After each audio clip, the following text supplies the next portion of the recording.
Once again, that dance macabre of Russian missiles flying to and fro throughout Ukraine, frequently changing course.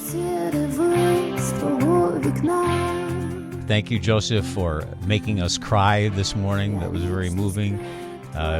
Joe Lindsley is quickly becoming an American treasure in broadcasting.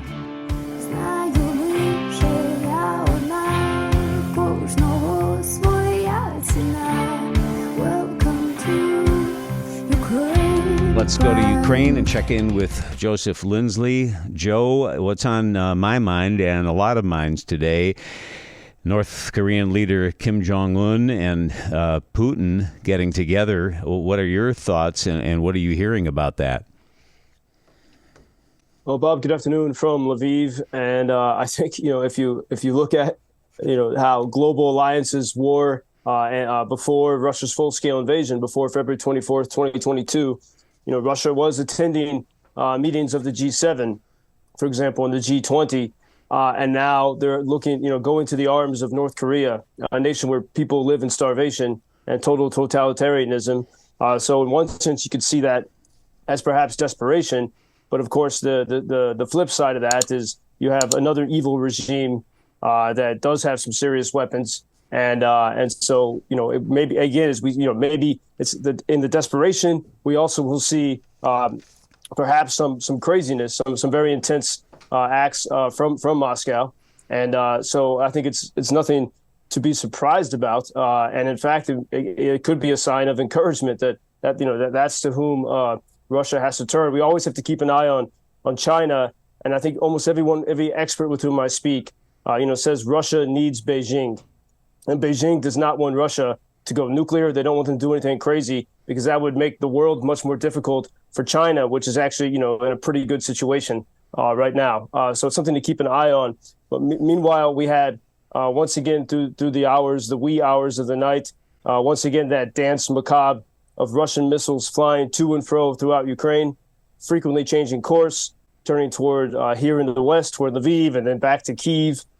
Set off a cascade of nationwide air alerts.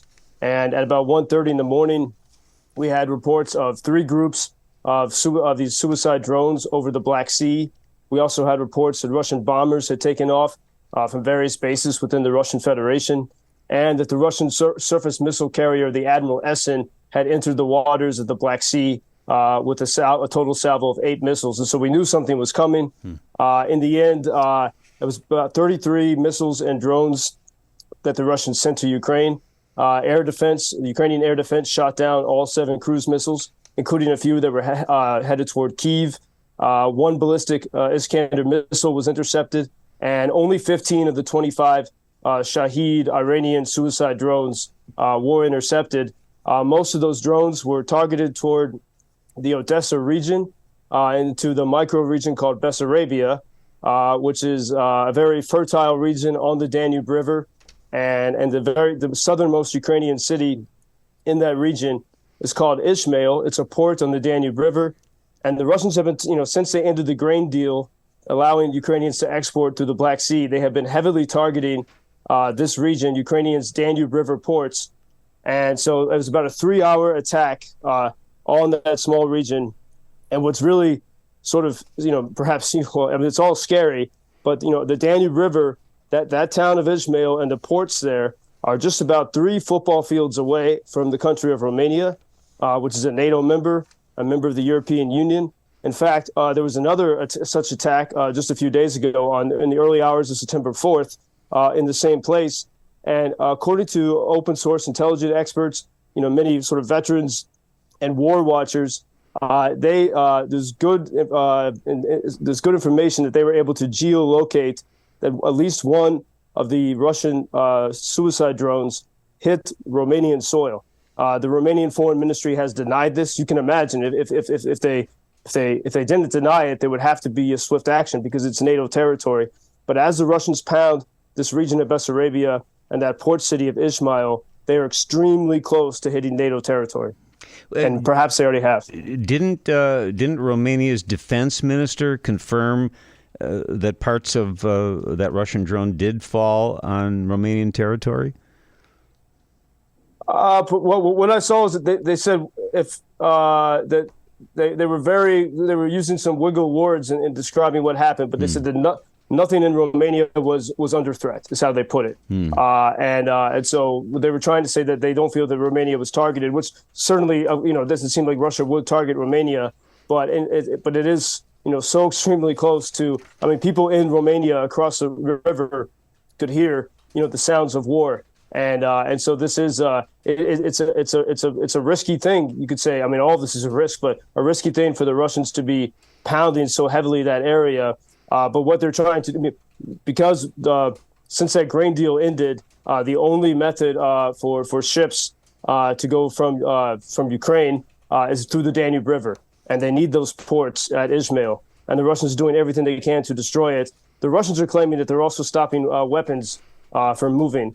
And so this has been the focus the past couple months for Russia. Meanwhile, we had the listener yesterday had the question about the Abrams tanks. The Abrams tanks have not arrived yet from the U.S. It's expected that up to 32 will arrive this month, which is, if you think about, the counteroffensive has been going on through the summer, especially since May, in the fields of Zaporizhia and Donbass and Kherson.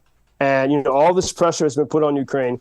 Almost everyone with whom I speak from Washington has said that Ukraine had to really prove itself by the end of August, but by now, and have something extraordinary. So, why, if those standards were placed on Ukraine, why is it that these tanks which Americans believe can make such a big difference? It's sort of the piece de resistance of American ground warfare. Why would these arrive now? Not even now, in several weeks from now. Why would they not have been here before the counteroffensive? And I think it's a question that should be seriously asked of people in Washington. Let me close by sharing an email with you, Joseph. This came from John in Chicago. I applaud both you and Joseph for your journalistic approach to situations. The reporting both you and Joseph do is honest and pure journalism at its best. Also, my wife, daughter, and I visited downtown Chicago. We went to a display at 410 North Michigan Avenue in the Wrigley Building. Maybe you have already mentioned this, I don't know, but it's a nice place to relax, have a cup of coffee, taste some Ukrainian food, and learn about Ukraine. I'll have to check that out myself. And Joe, I can't wait for the war to be over and for you to come to Chicago, and I'll take you to breakfast at Chicago's Ukrainian Village neighborhood in one of the places we have here. I look forward to that very much. As you think about the war being over, tomorrow, September 7th, is the anniversary of when the Polish governing authorities in Lviv in 1939 began to prepare the city for defense against the Nazis and the Soviets. And so, the war to be over, but then the war comes back through time and time again. But here's to someday of victory. Yeah, history repeating itself. We'll talk tomorrow. Thank you, Joseph. Bob, until tomorrow. Thank you. Thank you for introducing Ukraine on your social media pages. That's very important that much more people can get more information about the situation here and how everybody can help Ukraine to stay stronger and to save all the world. Что он сказал? Well, which side are you on? На чьей ты стороне? Come on now. Oh, which side are you on? На чьей ты стороне?